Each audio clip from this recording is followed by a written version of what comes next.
ভারতের ত্রিপুরা থেকে নেমে আসা পাহাড়ি ডলে আমাদের বাংলাদেশের ফেনী, লক্ষ্মীপুর, নোয়াখালী এবং খাগড়াছড়ি অঞ্চলটা এখন পুরোপুরি পানিবন্দী হয়ে আছে। দুর্ভোগে পড়েছেন আমাদের দেশের এইসব অঞ্চলের মানুষজন, তারা এখনটা অনেকটা বিপদগ্রস্ত। তবে ইতিমধ্যে আমাদের বাংলাদেশ সেনাবাহিনী, গর্বিত সেনাবাহিনী, তাদের উদ্ধার কাজ এবং যারা বিপদগ্রস্ত তাদেরকে উদ্ধার করে একটি জায়গায় হস্তান্তর করার কাজ করে যাচ্ছেন এবং তাদের পাশে দাঁড়ানোর চেষ্টা করছেন। সর্বোচ্চ চেষ্টা তারা করছেন। অন্তর্বর্তীকালীন সরকার এবং সেনাবাহিনীর যৌথ চেষ্টায় আমরা বিশ্বাস করি এটি অতি শীঘ্রই কাটিয়ে উঠবেন। আমাদের দেশটাতে প্রায় সময় আমরা এমন দুর্ভোগ দেখি বা দুর্যোগ দেখি, এই দুর্যোগে আমরা আবার আমাদের দেশটা আবার অনেকটা ক্ষতিগ্রস্ত হচ্ছে। কেননা যারা এসব অঞ্চলে বসবাস করেন তাদের চলাফেরায় বেশ ক্ষতি হচ্ছে, তাদের জীবনযাপনে অনেকটা ঝুঁকি আমরা ফেস করতে দেখছি। এই সময়টা আসলে আমাদের জন্য একটি কষ্টের, কেননা আমরা যারা ঢাকা শহর কিংবা ঢাকার আশপাশে বসবাস করি আমাদের ক্ষেত্রে এসব জিনিস আমাদের ফেস করা লাগে না।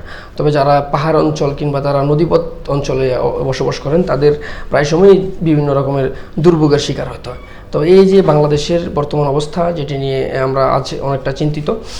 ভারতের যে ত্রিপুরা থেকে যে পানিটা সরাসরি আমাদের এখানে আসছে, সেটিতে অলরেডি আমাদের 4টি জেলা পানিতে পরিপূর্ণ হয়ে আছে। এতে আমাদের ওই অঞ্চলগুলার যারা বসবাস করেন তাদের অনেকটা দুর্ভোগ আমরা দেখতে পাচ্ছি। আমরা বিশ্বাস করি আমাদের বাংলাদেশ সেনাবাহিনী তাদের সর্বোচ্চ চেষ্টায়, তাদের সর্বোচ্চ দক্ষতায় তারা আমাদের এই মানুষগুলাকে উদ্ধার করবেন এবং তাদের পাশে দাঁড়াবেন। ইতিমধ্যে তারা যথেষ্ট কাজ শুরু করেছেন। আমরা চাই অতি শীঘ্রই তারা এই কাজটা সম্পূর্ণ হোক। তবে বাংলাদেশের মানুষের আসলে বিপদ আপদ প্রায় সময়ই ফেস করা লাগে। বাংলাদেশ না, বিশ্বের প্রত্যেকটা মানুষেরই, কারণ মানুষের বিপদ আপদ আসে, আবার সেই বিপদ আপদ চলেও যায়। এই সময়টা আমাদের জন্য খুব ক্রিটিক্যাল। আমাদের ভারতের যে পানিটা সরাসরি আসছে, এটি যদি কোনোভাবে বন্ধ না করা যায় আমাদের আরও বড় ধরনের ক্ষয়ক্ষতি হতেও পারে, আমরা ভাবতে পারি। কারণ বাংলাদেশের যে অবস্থা, ওনারা যে পট্টা থেকে পানিটা আসছেন সেটি যদি বন্ধ এখনই না করে তাহলে হয়তো বা আমাদের আরও অনেক দুর্দশায় পড়তে হবে। ইতিমধ্যে বাংলাদেশের অনেক ক্ষয়ক্ষতি হচ্ছে। যারা পানিবন্দী হয়ে আছেন তারা এখন যে কী পরিমাণ দুর্ভোগ কষ্টে জীবনযাপন করছেন সেটি তো আমরা হয়তো বা অনুভব করতে পারি বা উপভোগ করতে পারি, কিন্তু আমাদের আসলে কিছু করার নেই। আমরা তো আর সেখানে যেতে পারতেছি না। যারা সেখানে আছেন তাদেরকে জন্য দোয়া করি, তারা যেন অতি তাড়াতাড়ি এই বিপদটা কাটিয়ে উঠতে পারেন। আমি ওই অঞ্চলের আশপাশের মানুষদের আহ্বান জানাই, আপনারা যে যেখান থেকে পারেন তাদের আমাদের যে দুর্যোগে যারা ভুগছেন, যারা দুর্যোগের শিকার হয়েছেন তাদের পাশে দাঁড়ানোর চেষ্টা করেন।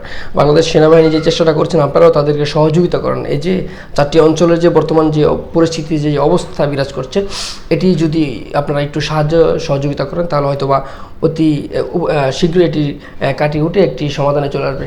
আপনাদের একটু সহযোগিতায় আমাদের ওই পানিবন্দী এলাকার বাসিন্দাদের একটু উপকার হয়, তারা একটু জীবনযাপনে হয়তো বা একটু সাপোর্ট পান। আমরা চাই আপনাদের কাছে আশাবাদী আমরা যে আপনারা ওই অঞ্চলের আশপাশে যারা বসবাস করেন, যাদের অ্যাবিলিটি আছে, তারা তাদের একটু পাশে দাঁড়ানোর চেষ্টা করেন। যে কোনো উপায়ে, যে কোনো মাধ্যমে আপনারা তাদের পাশে দাঁড়ান। এতে আমাদের দেশেরই মানুষের উপকার হয়। আমরা আপনাদের দ্বারা উপকৃত পেলে আমরা অন্য একটা বিপদ আপদে আমরা হয়তো বা আশা করতে পারি, তখন অন্যরা সেখানে তাদের হাজির হয়ে তাদের পাশে দাঁড়ানোর চেষ্টা করবে।